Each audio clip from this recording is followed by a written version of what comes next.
ഇതുവരെ മനുഷ്യരാശി കണ്ടിട്ടുള്ള അതിൽ വെച്ച് ഏറ്റവും വിസ്മയാവഹവും അതേസമയം തന്നെ ഏറ്റവും നിഗൂഢവുമായ ബഹിരാകാശ വസ്തുക്കളാണ് ബ്ലാക്ക് ഹോൾ. ഇവന്റ് ഹൊറൈസൺ എന്ന അതിരാണ് ബ്ലാക്ക് ഹോൾസിന്റെ ഏറ്റവും വലിയ സവിശേഷത. ഈ അതിര് കടന്നു പോയാൽ പിന്നെ പ്രകാശത്തിന് പോലും തിരികെ വരാൻ കഴിയില്ല. ഈ അതിരിലാണ് നമ്മൾ മനസ്സിലാക്കിയിട്ടുള്ള ഭൗതിക ശാസ്ത്ര നിയമങ്ങളെല്ലാം തകരുന്നത്. അതിനാൽ തന്നെ ഇവന്റ് ഹൊറൈസൺ കഴിഞ്ഞ് ഉള്ളിലോട്ടുള്ള കാര്യങ്ങൾ മനസ്സിലാക്കാൻ ഇന്ന് നമുക്ക് സാധിക്കുന്നില്ല. എന്നാൽ മറ്റൊരു സിദ്ധാന്തത്തിന് അത് ചെയ്യാൻ പറ്റുമെന്നാണ് കരുതുന്നത്. അതാണ് തിയറി ഓഫ് എവരിതിങ്. പ്രപഞ്ചത്തിനെ പൂർണ്ണമായും വിവരിക്കാൻ സഹായിക്കുന്ന സമഗ്രമായ ഒരു സാങ്കല്പികമായ സിദ്ധാന്തമാണ് തിയറി ഓഫ് എവരിതിങ്. ഈ സിദ്ധാന്തം വികസിപ്പിക്കാൻ ഒരുപക്ഷെ ബ്ലാക്ക് ഹോളുകൾ തന്നെ നമ്മെ സഹായിക്കുമെന്നാണ് ഇപ്പോൾ ഭൗതിക ശാസ്ത്രജ്ഞർ പ്രതീക്ഷിക്കുന്നത്. നമ്മുടെ ഭൗതിക ശാസ്ത്രത്തിലെ അടിസ്ഥാനപരമായ രണ്ട് സിദ്ധാന്തങ്ങളാണ് ക്വാണ്ടം തിയറിയും ജനറൽ റിലേറ്റിവിറ്റിയും. ഭൗതിക ശാസ്ത്രത്തിലെ ഏറ്റവും പ്രധാനപ്പെട്ട രണ്ട് തൂണുകളായിട്ട് തന്നെ ഇവയെ നമുക്ക് വിശേഷിപ്പിക്കാം. ഈ രണ്ട് സിദ്ധാന്തങ്ങളും തമ്മിൽ യൂണിഫൈ ചെയ്യുന്നതിനെ, അതായത് പരസ്പരം യോജിപ്പിക്കുന്നതിനെയാണ് ക്വാണ്ടം തിയറി ഓഫ് ഗ്രാവിറ്റി എന്ന് പറയുന്നത്. അതിന്റെ മറ്റൊരു പേരാണ് തിയറി ഓഫ് എവരിതിങ്. ഇതിനുള്ള ശ്രമങ്ങൾ തുടങ്ങിയിട്ട് ഒരു നൂറ്റാണ്ടിൽ കൂടുതൽ കാലമായി. പക്ഷേ നിർഭാഗ്യവശാൽ ഇതുവരെ അത് സാധ്യമായിട്ടില്ല. ക്വാണ്ടം തിയറി ഓഫ് ഗ്രാവിറ്റി വികസിപ്പിക്കാൻ സാധിച്ചാൽ അത് സൈദ്ധാന്തിക ഭൗതിക ശാസ്ത്രത്തിന് വളരെ വലിയൊരു നേട്ടമായിരിക്കും. കാരണം സ്പേസും ടൈമും എങ്ങനെ പ്രവർത്തിക്കുന്നു എന്ന് മനസ്സിലാക്കാൻ ഈ യൂണിഫൈഡ് സിദ്ധാന്തം വളരെ പ്രധാനപ്പെട്ടതാണ്. അതുമാത്രമല്ല, അതിലൂടെ നമുക്ക് പ്രപഞ്ചത്തിനെ കൂടുതൽ മനസ്സിലാക്കാനും പറ്റും. ക്വാണ്ടം തിയറി ഓഫ് ജനറൽ റിലേറ്റിവിറ്റിയും തമ്മിൽ യൂണിഫൈ ചെയ്യണമെങ്കിൽ ആദ്യം ഈ രണ്ട് സിദ്ധാന്തങ്ങളെ കുറിച്ച് നമുക്ക് പൂർണ്ണമായും ധാരണ വേണം. അതിനൊരു പക്ഷേ ബ്ലാക്ക് ഹോൾസ് നമ്മെ സഹായിക്കും. അതെങ്ങനെയാണെന്ന് നമുക്ക് നോക്കാം.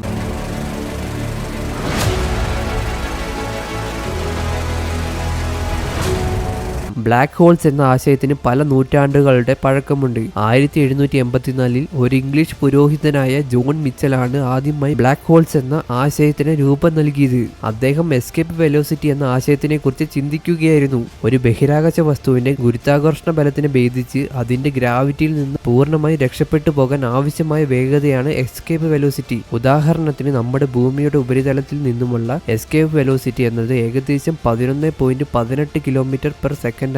അതായത് ഏറ്റവും കുറഞ്ഞത് ഇത്രയും വേഗത്തിലെങ്കിലും പോയാൽ മാത്രമേ ഭൂമിയുടെ ഗ്രാവിറ്റിയുടെ പിടിയിൽ നിന്നും പുറത്തു കടക്കാൻ പറ്റൂ. ഇതിനേക്കാൾ കുറഞ്ഞ വേഗത്തിൽ പോയാൽ ഭൂമിയിലേക്ക് തന്നെ തിരിച്ചു വരും. വസ്തുക്കളുടെ മാസ് കൂടുന്നതിനനുസരിച്ച് അവയുടെ എസ്കേപ്പ് വെലോസിറ്റിയും കൂടുതലാകും. ഉദാഹരണത്തിന് സൂര്യന്റെ ഉപരിതലത്തിൽ നിന്നുമുള്ള എസ്കേപ്പ് വെലോസിറ്റി എന്നത് 625 km/s മുകളിലാണ്. ഉപരിതലത്തിൽ അനുഭവപ്പെടുന്ന ഗ്രാവിറ്റിയുടെ ശക്തി കൂടുന്നതിനാലാണ് എസ്കേപ്പ് വെലോസിറ്റിയും കൂടുന്നത്. ഈ എസ്കേപ്പ് വെലോസിറ്റിക്ക് എത്രത്തോളം കൂടുതലാകാൻ കഴിയുമെന്നും എസ്കേപ്പ് വെലോസിറ്റി പ്രകാശവേഗതയേക്കാൾ കൂടുതലായിരിക്കാൻ ശക്തമായ ഗ്രാവിറ്റി ഉള്ള ഒരു വസ്തു നമ്മുടെ പ്രപഞ്ചത്തിൽ ഉണ്ടായിരിക്കാൻ സാധ്യതയുണ്ടോ എന്നുമാണ് മിച്ചൽ ചിന്തിച്ചത്. അതുമാത്രമല്ല, അത്രയും എസ്കേപ്പ് വെലോസിറ്റി ഉള്ള ഒരു വസ്തു ഉണ്ടെങ്കിൽ അതിനെ നമുക്ക് കാണാൻ കഴിയില്ല എന്നും അദ്ദേഹം ഊഹിച്ചു. അദ്ദേഹം ബ്ലാക്ക് ഹോൾസിനെ കുറിച്ചാണ് സങ്കല്പിച്ചത്. ബ്ലാക്ക് ഹോൾസിന്റെ ഏറ്റവും ശക്തമായ ഭാഗം എന്നത് അവയുടെ ഇവന്റ് ഹൊറൈസോൺ ആണ്. ഒരു ബ്ലാക്ക് ഹോളിനെയും പുറത്തുള്ള പ്രപഞ്ചത്തിനെയും തമ്മിൽ വേർതിരിക്കുന്ന ഒരു അതിരാണ് അതിന്റെ ഇവന്റ് ഹൊറൈസോൺ. ഈ അതിര് കടന്ന് എന്തെങ്കിലും ഉള്ളിലോട്ട് പോയി കഴിഞ്ഞാൽ പിന്നെ ഒന്നിനും പുറത്തേക്ക് വരാൻ കഴിയില്ല. പ്രകാശവേഗത്തിൽ സഞ്ചരിക്കാൻ കഴിഞ്ഞാൽ പോലും ഇവന്റ് ഹൊറൈസോണിന്റെ ഉള്ളിലോട്ട് പോയാൽ പിന്നെ ഒരു തിരിച്ചുവരവില്ല. അത്രയേറെ ശക്തമാണ് ബ്ലാക്ക് ഹോൾസിന്റെ ഗുരുത്വാകർഷണ ബലം. മറ്റൊരു രീതിയിൽ പറഞ്ഞാൽ പ്രകാശവേഗത്തേക്കാൾ കൂടുതലാണ് ബ്ലാക്ക് ഹോൾസിന്റെ എസ്കേപ്പ് വെലോസിറ്റി. നമ്മുടെ ദൃശ്യ പ്രപഞ്ചത്തിൽ പ്രകാശത്തിനേക്കാൾ വേഗത്തിൽ ഒന്നിനും സഞ്ചരിക്കാൻ ആകില്ല. അതുകൊണ്ടാണ് ബ്ലാക്ക് ഹോൾസിന്റെ ഇവന്റ് ഹൊറൈസോൺ കടന്നു പോയാൽ പിന്നെ ഒന്നിനും തിരികെ വരാൻ പറ്റാത്തത്. എന്തായാലും ബ്ലാക്ക് ഹോൾസിനെ കുറിച്ചുള്ള നമ്മുടെ അറിവുകളെല്ലാം ഇവന്റ് ഹൊറൈസണോടുകൂടെ അവസാനിക്കുകയാണ്. അതിന്റെ ഉള്ളിൽ എന്താണെന്നത് ഇന്നും നമ്മെ ആശ്ചര്യപ്പെടുത്തുന്ന ഒരു നിഗൂഢ ചോദ്യമാണ്. അതിനാൽ തന്നെ ഇവന്റ് ഹൊറൈസോൺ കഴിഞ്ഞാൽ പിന്നെ ബ്ലാക്ക് ഹോൾസിന്റെ ഉള്ളിൽ എന്താണെന്നതിന് ചില ശാസ്ത്ര അനുമാനങ്ങൾ മാത്രമേ ഇന്ന് നമുക്കുള്ളൂ. ഒരു ബ്ലാക്ക് ഹോളിന്റെ മധ്യഭാഗത്തിൽ സൂപ്പർ നോവയിലൂടെ നശിച്ച നക്ഷത്രത്തിന്റെ അനന്തമായ സാന്ദ്രതയിലേക്ക് ചുരുങ്ങിയ കോർ ഭാഗമാണ്. അതിനെ സിംഗുലാരിറ്റി എന്നാണ് നമ്മൾ പറയുന്നത്. അനന്തമായ സാന്ദ്രത എന്ന് പറയുമ്പോൾ യഥാർത്ഥത്തിൽ സിംഗുലാരിറ്റിക്ക് യാതൊരു ഡയമെൻഷൻസും ഉണ്ടായിരിക്കില്ല. അതായത് ലെങ്ത്, വിഡ്ത്ത്, ഹൈറ്റ് അങ്ങനെയൊന്നും ഉണ്ടായിരിക്കില്ല. പക്ഷെ നിർഭാഗ്യവശാൽ അങ്ങനെ ഒരു പോയിന്റിനെ നമുക്ക് സങ്കല്പിക്കാൻ കഴിയില്ല. കാരണം നമ്മൾ സങ്കല്പിച്ച് നോക്കുമ്പോൾ അങ്ങനെ ഒരു വസ്തു പ്രത്യക്ഷത്തിൽ അദൃശ്യമായിരിക്കും. മറ്റൊരു കാര്യം എന്നത് പ്രശസ്തമായ പെൻറോസ് ഡയഗ്രാം നോക്കുമ്പോൾ അതിൽ നിങ്ങൾക്ക് ഒരു കാര്യം മനസ്സിലാകും. എന്താണെന്നാൽ ഒരു ബ്ലാക്ക് ഹോളിന്റെ ഉള്ളിലെ സ്പേസും ടൈമും അതിതീവ്രമായ രീതിയിൽ വളച്ചൊടിക്കപ്പെട്ടിരിക്കുകയാണ്.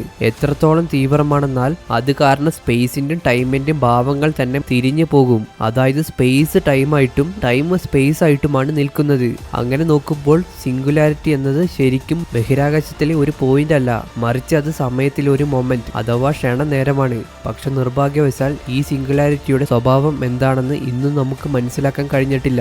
ബ്ലാക്ക് ഹോൾസിനെ കുറിച്ച് പഠിക്കുന്ന ശാസ്ത്രജ്ഞർ എല്ലാം പല പതിറ്റാണ്ടുകളായിട്ട് നേരിടുന്ന ഒരു വലിയ പ്രതിസന്ധിയാണ് സിംഗുലാരിറ്റി. കാരണം സിംഗുലാരിറ്റിയെ സൈദ്ധാന്തികപരമായിട്ട് പോലും സങ്കല്പിക്കാൻ നമുക്ക് യാതൊരു തരത്തിലുമുള്ള മാർഗങ്ങളോ ശാസ്ത്ര സിദ്ധാന്തങ്ങളോ ഉണ്ടായിരുന്നില്ല. എന്നാൽ പിൽക്കാലത്തിൽ സിംഗുലാരിറ്റിയിൽ മാത്രമല്ല ഇവന്റ് ഹൊറൈസോണിലും നമ്മൾ മനസ്സിലാക്കിയതിലും അപ്പുറം ചില പ്രതിസന്ധികൾ ഉണ്ടെന്ന് തിരിച്ചറിവുണ്ടായി. അത് ബ്ലാക്ക് ഹോൾ ഗവേഷണത്തിൽ വലിയൊരു വിപ്ലവം തന്നെ സൃഷ്ടിച്ചു. അതിന് വഴിയൊരുക്കിയത് ലോക പ്രശസ്തനായ സ്റ്റീഫൻ ഹോക്കിംഗ് ആയിരുന്നു. ബ്ലാക്ക് ഹോളിന്റെ ഇവന്റ് ഹൊറൈസോണിൽ നമ്മൾ ക്വാണ്ടം തിയറി ഉപയോഗിച്ചാൽ ഇവന്റ് ഹൊറൈസോൺ കണികകൾ പുറത്തു വിടുന്നുണ്ടെന്ന കാര്യം നമുക്ക് അറിയാൻ കഴിയുമെന്ന് നമുക്ക് മനസ്സിലാക്കി തന്നത് സ്റ്റീഫൻ ഹോക്കിംഗ് ആണ്. അതിനെയാണ് നമ്മൾ ഇപ്പോൾ ഹോക്കിംഗ് റേഡിയേഷൻ എന്ന് വിളിക്കുന്നത്. സ്പേസ് അല്ലെങ്കിൽ ശൂന്യാകാശം ശരിക്കും പൂർണ്ണമായും ശൂന്യമല്ല. കാരണം ശൂന്യാകാശത്തിൽ നിരന്തരമായിട്ട് കണികകൾ രൂപം കൊള്ളുകയും വളരെ പെട്ടെന്ന് തന്നെ അവ നശിക്കുകയും ചെയ്യുന്നുണ്ട്. കണികകൾ ഇപ്പോഴും പാർട്ടിക്കിൾ ആൻഡ് ആന്റി പാർട്ടിക്കിൾസ് എന്ന രീതിയിൽ ജോഡികളായിട്ട് രൂപം കൊള്ളുന്നത്. അപ്പോൾ ബ്ലാക്ക് ഹോൾസിന്റെ ഇവന്റ് ഹൊറൈസോണിന്റെ സമീപവും തീർച്ചയായും ഇതുപോലെ കണികകൾ ഉണ്ടാകുന്നുണ്ടായിരിക്കും. അങ്ങനെയാണെങ്കിൽ അവ നശിക്കുന്നതിന് മുന്നേ ഒരു കണിക ബ്ലാക്ക് ഹോളിൽ വീഴാനും മറ്റേ കണിക ബ്ലാക്ക് ഹോളിന്റെ ഗ്രാവിറ്റിയിൽ നിന്നും രക്ഷപ്പെട്ടു പോകാനും സാധ്യതയുണ്ട്. അങ്ങനെ പോകുന്ന സമയത്ത് ആ കണികകളുടെ ബ്ലാക്ക് ഹോളിന്റെ ഊർജ്ജമാണ് ഇങ്ങനെ ഹോക്കിംഗ് റേഡിയേഷനിലൂടെ ഊർജ്ജം നഷ്ടമായി കൊണ്ടിരിക്കുന്നതിനാൽ ഒരിക്കൽ പ്രപഞ്ചത്തിലെ ബ്ലാക്ക് ഹോളുകളെല്ലാം പൂർണ്ണമായി നശിക്കും. പക്ഷെ ചില അത്യഗാധമായ കുഴപ്പങ്ങളുണ്ട്. എന്താണെന്നാൽ ബ്ലാക്ക് ഹോളിന്റെ അവസാനം അത് പൂർണ്ണമായി ഹോക്കിംഗ് റേഡിയേഷനിലൂടെ നശിക്കുമെങ്കിൽ ആ ബ്ലാക്ക് ഹോളിലേക്ക് മുൻപ് വീണ വസ്തുക്കൾക്കെല്ലാം എന്താണ് സംഭവിച്ചത്? സൈദ്ധാന്തികപരമായി ഹോക്കിംഗ് റേഡിയേഷനെ ശേഖരിക്കാൻ പറ്റിയാൽ അതിൽ നിന്നും ബ്ലാക്ക് ഹോളിലേക്ക് പണ്ട് വീണ സകല വസ്തുക്കളുടെയും വിവരങ്ങൾ നമുക്ക് വീണ്ടെടുക്കാൻ കഴിയും.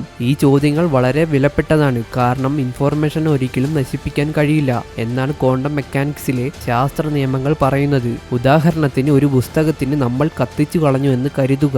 അപ്പോൾ ആ പുസ്തകം നശിച്ചു, പക്ഷെ പുസ്തകത്തിലുണ്ടായിരുന്ന കണികകൾ ഇപ്പോഴും നിലനിൽക്കുന്നുണ്ട്. ആ കണികകൾ ഒരു രൂപത്തിൽ നിന്നും മറ്റൊരു രൂപത്തിലേക്കായി മാറുക മാത്രമാണ് ചെയ്തത്.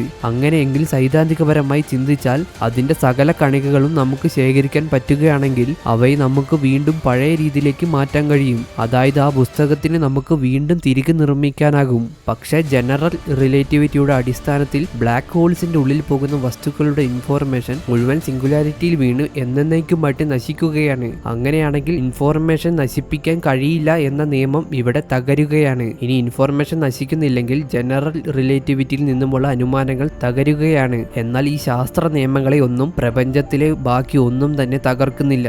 അതുകൊണ്ടാണ് നേരത്തെ ചോദിച്ച ചോദ്യം പ്രസക്തമാകുന്നത്. അതായത് ഹോക്കിംഗ് റേഡിയേഷൻ ശേഖരിക്കാൻ പറ്റിയാൽ അതിൽ നിന്നും ബ്ലാക്ക് ഹോളിലേക്ക് പണ്ട് വീണ സകല വസ്തുക്കളുടെയും വിവരങ്ങൾ നമുക്ക് വീണ്ടെടുക്കാൻ കഴിയുമോ? നിർഭാഗ്യവശാൽ ഇത് ഇന്നും നമുക്ക് കൃത്യമായി ഉത്തരം കിട്ടാത്ത ഒരു ചോദ്യമായിട്ട് തന്നെ നിലനിൽക്കുകയാണ്. പക്ഷേ നിലവിൽ പൊതുവെ അംഗീകരിക്കപ്പെട്ട നിഗമനം എന്താണെന്നാൽ ബ്ലാക്ക് ഹോളുകൾ പ്രപഞ്ചത്തിൽ നിന്നും ഇൻഫോർമേഷൻ നശിപ്പിക്കുന്നില്ല. ഒരു ബ്ലാക്ക് ഹോളിന്റെ ഹോക്കിംഗ് റേഡിയേഷനിലൂടെ വരുന്ന മുഴുവൻ കണികകളെയും ശേഖരിക്കാൻ പറ്റിയാൽ സൈദ്ധാന്തികപരമായി നമുക്ക് ആ ബ്ലാക്ക് ഹോളിലേക്ക് വീണ വസ്തുക്കളുടെ മുഴുവൻ ഇൻഫോർമേഷനും വീണ്ടെടുക്കാൻ കഴിയും. നമ്മുടെ പ്രപഞ്ചത്തിനെ കുറിച്ച് നമുക്ക് മനസ്സിലാക്കണമെങ്കിൽ ആദ്യം നമ്മൾ സ്പേസും ടൈമും എന്താണെന്നും അവയുടെ അടിസ്ഥാന ഘടകങ്ങൾ എന്താണെന്നും മനസ്സിലാക്കേണ്ടതുണ്ട്. അതിന് പ്രപഞ്ചത്തെ മുഴുവൻ നിയന്ത്രിക്കുന്ന തത്വങ്ങളെ ഏകീകരിക്കുന്ന ഒരു സമഗ്രമായ സിദ്ധാന്തത്തിനെ നമ്മൾ രൂപപ്പെടുത്തേണ്ടതുണ്ട്.